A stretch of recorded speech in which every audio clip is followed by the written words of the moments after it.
nikahamia kwa kina Mr. Seed. Na vile nilihamia kwa kina Mr. Seed, enyewe Mr. Seed hakuambia mama yake nimekuja kuishi. Alinileta tu kama mtu amekuja sleepover. And that's how I moved in. Na mama Mr. Seed embraced me. Nikafanya secondary education. Mama Mr. Seed is one of the reasons why sijaitangaza grade yangu ya form 4.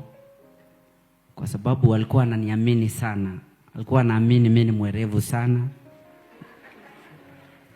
Na alikuwa na hope na mimi sana. And for a person that believes in you, nikikuja home anaambia Mr. Seed ukue kama Bahati, tutaitana nje. Mr. Seed ananiuliza nikue kama wewe aje. So after form 4, of course, starting my music career, she was there. She saw me struggling. She saw me as I pushed. And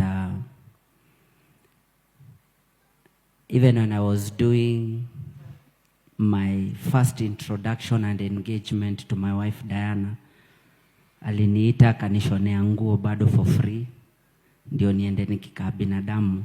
Unaelewa? And she has been a true mom, you know.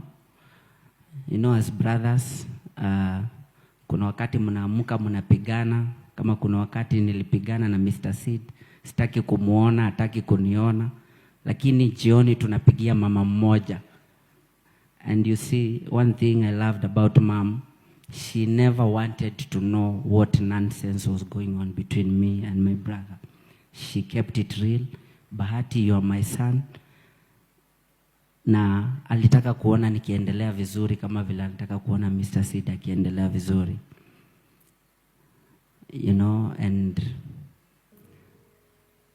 when she got sick, I know we used to talk, akiwa hapa Umoja, akiwa Eldoret, and one of my biggest regrets is that because she sounded strong. Unajua ukiongea na mama alikuwa na sound strong. And when this news came, I think I'm the only family member that I didn't manage to come to see her in Nairobi. And it's because I didn't expect that.